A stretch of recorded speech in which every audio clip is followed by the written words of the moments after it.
Hello বন্ধুরা, welcome back to my channel Batayani শিল্পীতে তোমাদের সবাইকে স্বাগত জানাই। তো সবাই কেমন আছো? আশা করি ভালো আছো। তো পুজো প্রায় এসে গেল। তো বিশ্বকর্মা পুজো, তো রান্না পুজো, যেটা মানে অনেকেরই থাকে, তোমরা জানো, অরন্ধন যেটাকে বলা হয়। তো সেটা হচ্ছে আমাদের আছে। তো আমরা মোটামুটি ঘরোয়াভাবে টুকটাক নিজেদের খাওয়ার জন্যই মোটামুটি করেছি। তো সেটাই শেয়ার করছি তোমাদের সাথে। তো কী কী করেছি দেখে নাও। তো হাজব্যান্ডও একটু খুন্তি নাড়ছিল।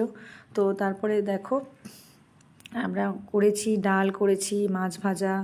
তো এখানে কাটা রয়েছে কিছু কিছু জিনিস। আলুটা মানে তখন হয়নি, আলুটা ভাজা মানে হবে, নুন হলুদ দিয়ে মাখানো। আর বটবটি, ঢ্যাঁড়স এগুলো ভাজা হবে। তো চারদিকে ছড়ানো ছিটানো আছে মশলাপত্র। আর আলু পটল দিয়ে মাছের একটা গায়ে গায়ে তরকারি একটা হওয়ার কথা। মাছ ভাজাও এখানে রেডি মোটামুটি হয়ে গেছে।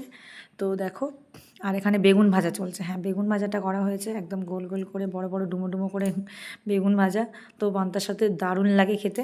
তো ভাতের সাথে অবশ্যই যায়, আর ডাল তোর সাথে আছেই। ব্যাস একেবারে। তো তরকারিতেও জল ঢেলে দেওয়া হয়েছে। ব্যাস এবারে চাপা দেওয়া হবে। এবার নাড়াচাড়া করে একদম মাছ ফাছ দিয়ে একদম তুলে নেওয়া হবে, ফিনিশ একদম। তো তারপরে আগেই হচ্ছে পায়েস হয়ে গিয়েছে। পায়েসটা আগে দেখানো হয়নি তোমাদের, পায়েসটা শেষে দেখাবো। তো দেখো, পায়েসটাই এই যে এসে গেছে, পায়েসটা করা হয়েছে। তো একটু লিকুইড রাখা হয়েছে, বাচ্চা খেতে পারবে যাতে ভালোভাবে।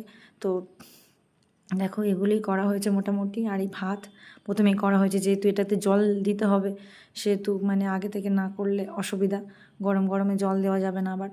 তো ব্যাপারটাই হচ্ছে। তো আলটিমেটলি ফাইনালি সবটা দেখে নাও। তো কার কার আছে এরকম পুজো, তো তোমরা অবশ্যই জানাবে। আর কেমন লাগলো ভিডিওটা, খুব শর্টের মধ্যে করেছি ভিডিওটা। তো দেখো, আলু ভাজা বেগুন ভাজা একসাথে পুরো গায়ে গায়ে রেখে দিয়েছি পাশাপাশি, একদম ফাইনালি পুরো দেখে নাও টাচটা। আর এই ঢ্যাঁড়স আর তোমার কি বলে বটবটি ভাজা একসাথে করে নিয়েছি, আলাদা আলাদা করে করিনি, দুটোই নরম জিনিস। তো একদম একসাথে বসিয়ে দেওয়া হয়েছিল। তো তারপর ডাল এটা আছে। আর তারপরে রাতে তো একটু করে খেতে হয়, তারপরে আবার পরের দিনের জন্য পান্তার সাথে খাওয়ার জন্য থাকে, গরম ভাত দিয়ে কিছুটা খাওয়া হয় রাতের জন্য। তো তারপরে হচ্ছে মাছের এই গায়ে গায়ে কষাটা আলু পটল দিয়ে, আর এই মাছ ভাজা কিছুটা তরকারিতে দেওয়া হয়েছে, আর কিছুটা পান্তার সাথে খাওয়া হবে বলে রাখা হয়েছে।